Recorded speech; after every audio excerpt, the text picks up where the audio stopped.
reacting. And the man who asked the question um, on the gas flag is extending his appreciation that he's happy and that he's going to get a copy of the book and go forward.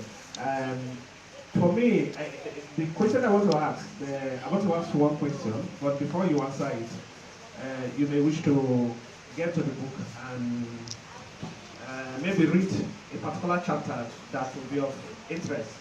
But after which I want you to answer this question. It's all in line with this public education and enlightenment. I think part of the problem where we got to the first situation was because of lack of information asymmetry.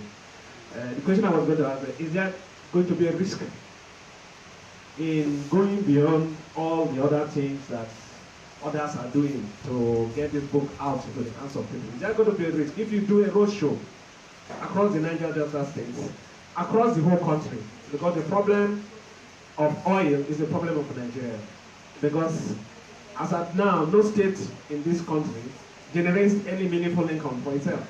It is when the oil comes and they share out of it. So it is important that people are aware. Is there going to be a risk, maybe through you, through others who are ready, to do a broad road show across this whole country in a way that this conversation does not just stop here or maybe in another gathering, but in a massive way that we have a change agent, a movement towards restoring what has taken place. But first, okay, I don't quite see a risk, but what is there without a risk anyway? You sleep, there's risk. You do not sleep, there's risk. So doing a roadshow or a movie or any other form of publicizing this, for me, is the best way to go. Because the more people relate with these issues, the better for us. For me, I'm feeling that it is the mishandling, mismanagement, improper management of oil and gas resources that has brought Nigeria to where it is. So if people get to know and people begin to do it well, then Nigeria will become, in this book it is prescribed that in less than 5 years, Nigeria can be a world power. Less than 5 years, and it's possible. Very possible. The prescriptions are here. Now, are you better off having all of this population, having all of these geniuses, and we are still managing? We can't even power ourselves. I went to Ghana the other day, and every village has power. And then here we are in Nigeria, we have all the gas we are burning in South Africa. We don't even know that we are poisoning ourselves. So it is not about a people against another sect. It's about all of us coming together and honestly looking at the way forward, which is what is prescribed in this book. So I don't see any risk in as far as I'm concerned.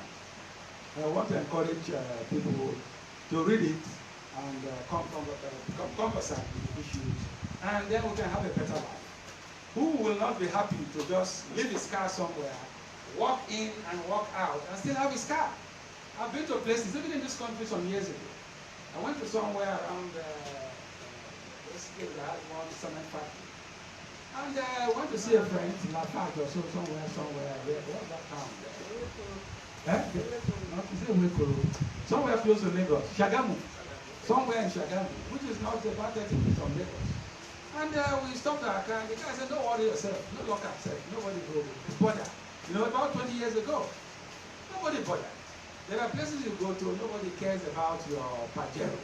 Nobody cares. Because, for them, what is that, But when people are so broke, even if you park your Beetle car somewhere, you come back and they've removed one thing, they've yanked off the label or something. And then there's this funny story of someone was trying to remove someone's car tire, So they removed the nuts. And the one that came and said, my friend, I'm going to be that now. He said, I'm wasting now. I'm person not going to be thief.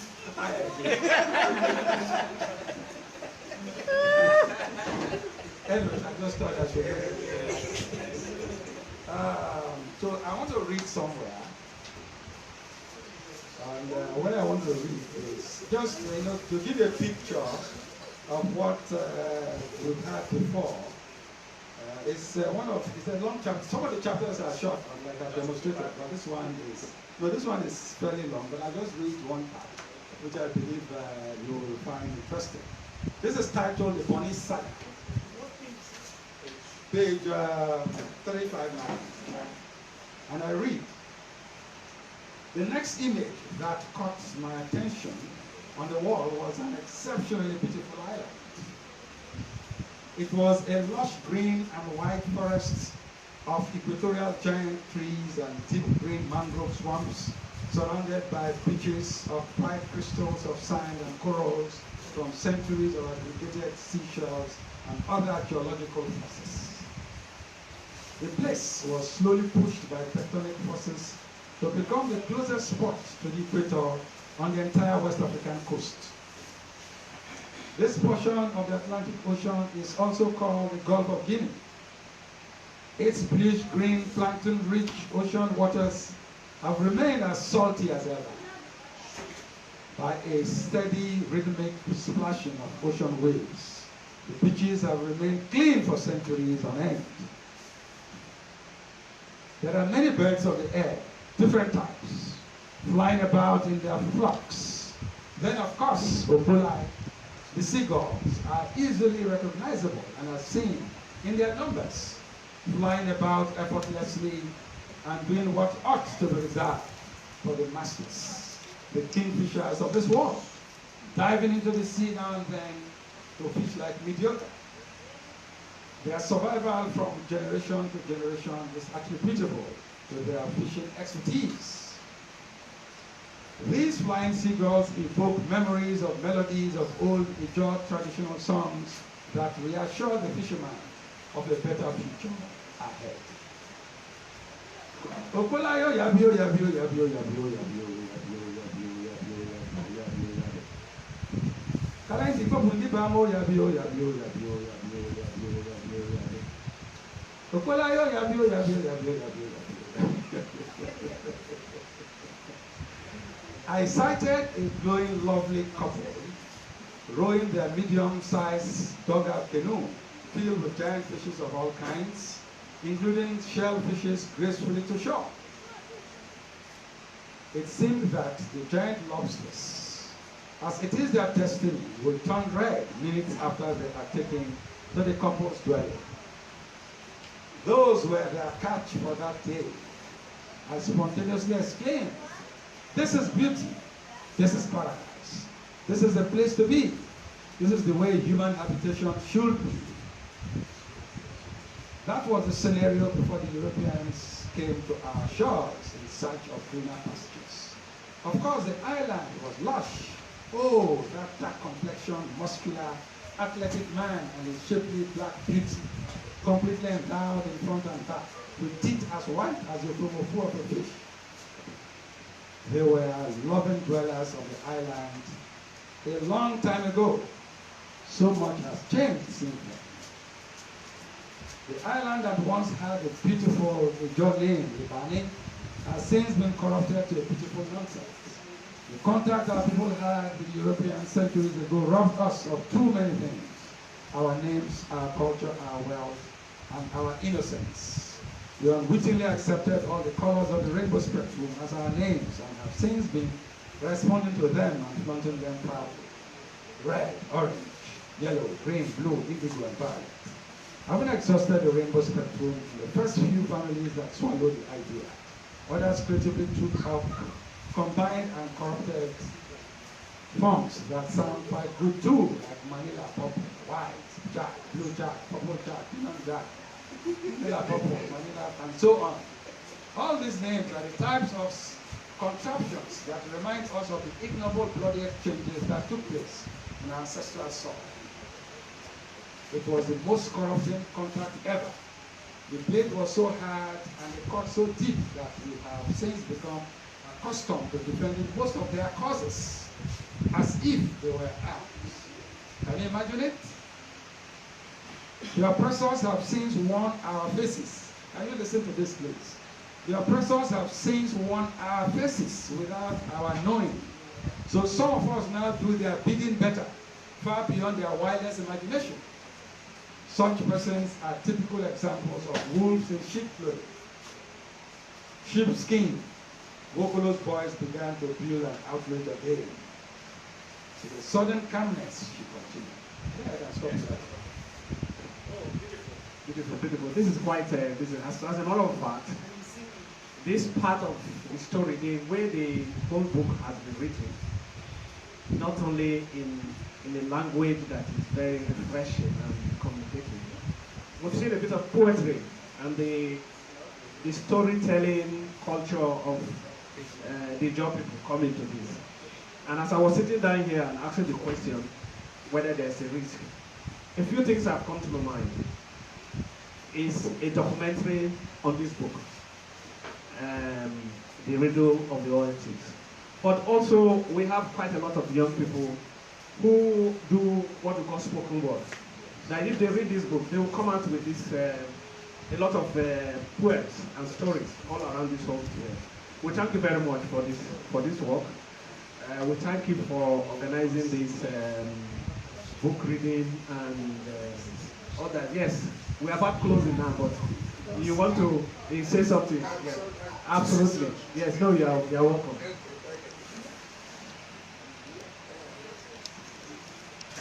My name is Mr. William Harry.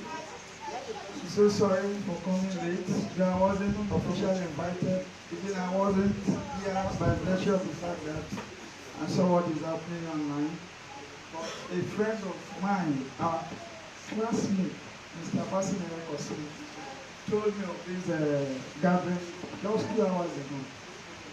Being a journalist and the publisher of the Gathering City newspaper and the author of Niger Delta Agribusiness in Perspective and the author of Festival, His Majesty King Dakolo of my classmate, and was a very amiable person while he was going. And that sense of humor is still in him. So I said, no, anyhow it is. Let me share other engagement to be here so that I can also capture it, in my own paper too. So I've not, seen the book before, not to glance through it. So I don't have any comment. But I want to thank him for having time to add to the body of knowledge despite his royal functions. So when I must have read through the book, that's when I will know if I can make any comment. Thank you very much. Yes, thank you. As a journalist, okay, it would be nice for you to do a proper review and to be able to expand the knowledge. It appears we have some other intervention from the author because I think it's getting more exciting now because we can sit down here reading it. So let him read another portion that. Okay. The book is a 41 chapter book, and some of the chapters you can finish in 5 minutes. Just make such that you can relate to the story. So I think about 5 chapters are the only ones that are long in this book, like the riddle of the oil field itself, which I thought you were going to emphasize at this time. So I'm going to read. This is also an excerpt from the Bonnie Saga. So I'm going to read somewhere because it is a little funny. Now I haven't told you about the setting of the book. The General Buba is in the Hall of Fame, the Nigeria Hall of Fame. This is the Nigeria Hall of Fame, and he's reading the handwriting on the wall. And the handwriting is sounding like Wokolo is talking to him, and perhaps Wokolo is actually talking to him. And Wokolo means our voice. So it is the voice of Nigeria. So at this point he says, another captivating, so it's the one that is writing now, another captivating brief, boldly written on the wall, was everything about a British man who seemed to have derived his name from the big jelly-like bean-shaped organs dangling between his legs, jelly testicles. What a name. That is page 378. So there's a white man whose name is Jelly Testicles. Some people answer all kinds of names, Fox, everything, so Jelly Testicles is his name. So Jelly Testicles was a lawyer and a man who, on behalf of the transnational corporations, facilitated the entire crime of bribing Nigerian officials to influence the award of the LNG contract on the island to satisfy certain crooked interests. In a bid to perfect the crime, he bribed some of the transnational corporations' top officials as well. He was so good at his bribing duties that he made and kept a complete logbook of the long list of beneficiaries in his pale, spongy testicular sac. How he kept this apex notebook dry for so many years in that special sack of his remains a mystery. The man was also reputed to have hosted the men and women he bribed in lavish bribe payment ceremonies in exclusive hotel suites within and outside Nigeria, after which he scribbled remarks in his note. It is on record that a certain big-mouthed Nigerian beneficiary had to repeat the secret code collecting of dangling baggy spongy scrotal sack for plenty petrol dollars. The equally surprising part of this crime is that the youngest of the man's 3 wives fanatically supported her husband in those debasing breeding rituals to ensure that her husband, when will this government-mediated evil cease? When will this shameless injustice against the oil-bearing and facilities hosting peoples of Nigeria by its own government in collaboration with foreign oil and gas firms stop so we can live again? The answers are written somewhere on the wall or will be in the womb of time. But let us first exhaust the other handwritings on this segment of the wall, she urged. Thank you. Thank you very much. The sort of energy came that followed moved forward. And the enthusiasm has infected everybody, and it appears as if conversation can go on and on and on. And we thank you very much for hosting this event. And we thank everybody for coming. We thank Bookville for providing the premises. I think this is an ongoing conversation. And so we will, don't be surprised when you receive emails and some other social media communication. There's somewhere they say you can reach him on an email address and on your Facebook handle. So thank you very much for this wonderful work. Thank you so. And then I know that quite a lot of young people will be will not only appreciate it, but will be thankful to you for putting matters straight, but also as the basis of the education as they begin to interact with each other as Nigerians. With peace and prosperity, this is one of the last lines in the old national anthem. With peace and prosperity, so that Nigeria may be one. Thank you very much. Thank you so much. Thank you.